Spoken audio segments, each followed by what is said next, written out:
Why Man United are taking their time over manager decision. Michael Carrick has made an impressive start to his second stint as Manchester United head coach. 3 games, 3 wins, with Pep Guardiola, Mikel Arteta, and Marco Silva the managers beaten. A place in the top 4, enough to secure a return to the Champions League next season, beckons, barely a month after many feared a second consecutive campaign with no European football. Little wonder there are some observers who already think United should give Carrick the job permanently.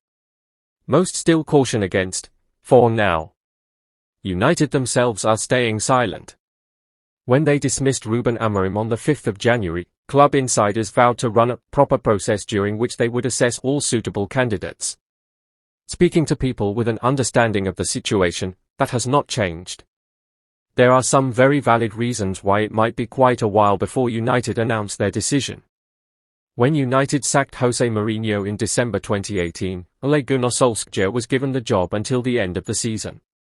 It was hoped the club legend's general positivity could raise spirits. The results were spectacular. United won the first 8 games of Solskjaer's tenure, including a Premier League match at Tottenham and an FA Cup tie at Arsenal. The only defeat in his first 17 games was at home to Paris Saint-Germain in the Champions League, a result United overturned 3 weeks later as a Marcus Rashford penalty completed a victory that ranks alongside any in the club's illustrious history. 3 weeks later, Solskjaer was given a 3-year contract. By that point, the fatigue many around the Norwegian felt was bound to affect his players, given the extra work demanded of them, had kicked in. United won 2 and lost 8 of their final 12 games. That loss of form fuels the argument United blundered in moving too early and that Solskjaer would not have got the job had they waited until the summer. A different man, Sir Jim Ratcliffe, is running football operations these days, but that historical example alone suggests United are better off waiting. The World Cup conundrum. The other major reason to delay a decision is because a number of potential candidates who are currently in jobs will become available. In the Premier League alone, that includes Oliver Glasner, who has already said he will be leaving Crystal Palace, Bournemouth's Andoni Iraola and Fulham's Silva. Yet Glasner is an example of how short-term results can affect long-term thinking. A Europa League winner at Eintracht Frankfurt, he won Palace the first silverware in their history when they beat Manchester City in last season's FA Cup final. They also won the Community Shield against Liverpool. But things have unravelled this season. Glasner left key players out of Palace's final Conference League game in December. A home draw with Finland's KPS meant Palace missed out on direct entry to the last 16 and must play Bosnian outfit Zrinjski in the playoffs later this month. The KPS game was in the early part of an ongoing run of 12 games without a win. The 8 defeats in that sequence include an embarrassing FA Cup loss at National League North outfit Macclesfield. Palace are 15th in the Premier League, 9 points above third bottom West Ham, and it is not certain Glasner will see out the season. Then there are the international managers. England boss Thomas Tuchel spoke to United before and after the 2024 FA Cup final as the club deliberated about Erik ten Hag's future. United have also long been linked with Mauricio Pochettino, who is in charge of the US national side. That duo, plus Carlo Ancelotti, Brazil, and Julian Nagelsmann, Germany, are other highly regarded coaches likely to be on United's radar. But hiring a national team boss around a major tournament is fraught with issues.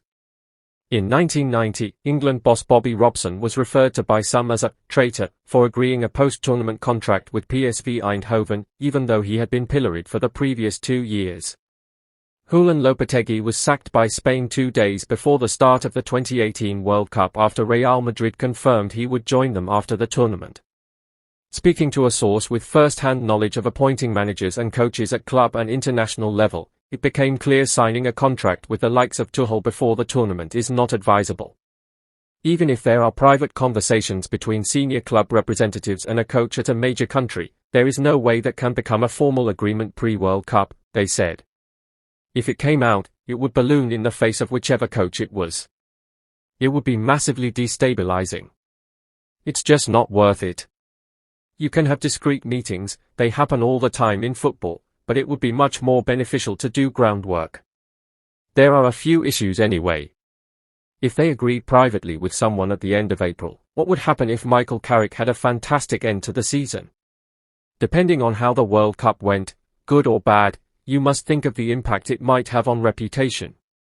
Manchester United have to let it breathe a little bit. Uncertainty no issue for Carrick. The counter-argument is players want clarity. Defender Harry Maguire is out of contract in the summer, and United have targets to pursue, with midfielders Elliot Anderson, Adam Wharton, and Carlos Baleba high on their list. It does not seem unreasonable for those players to ask who their manager would be.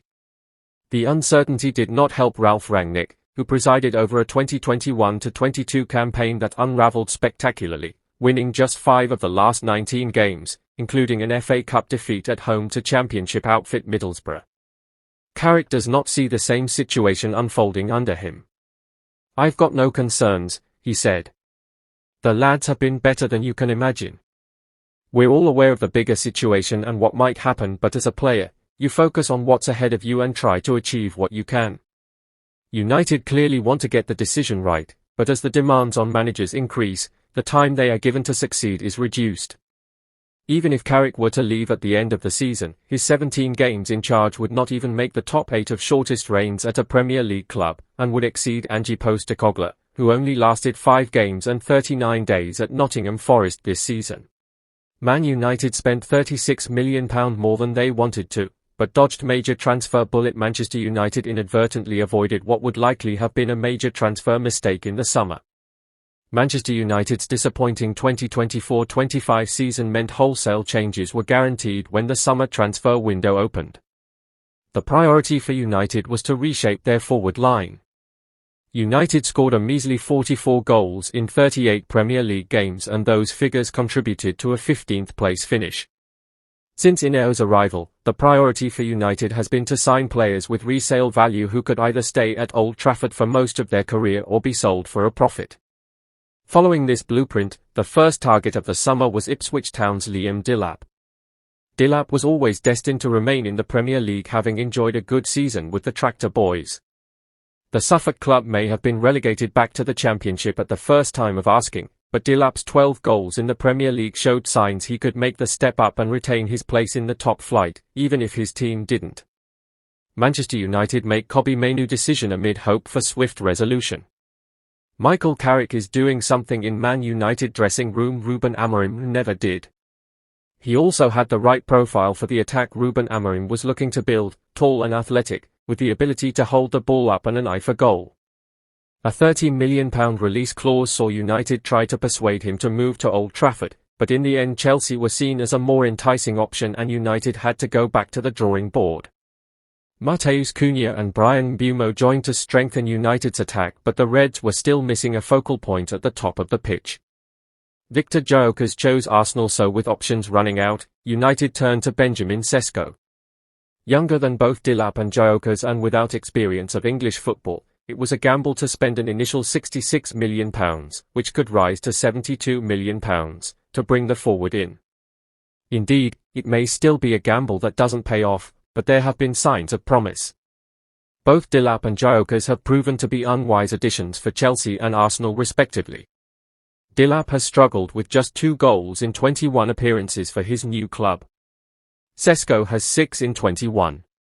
While this is by no means golden boot form either, the Slovenian has at least shown more promise than Delap and has a higher ceiling for improvement. His goal on Sunday against Fulham could be a huge turning point. Bouncing back from hitting the post shortly after coming on, Sesko showed brilliant composure to win the game for United in stoppage time. He may have cost them £36 million more than Delap would have done, but in the long term this could be money well spent.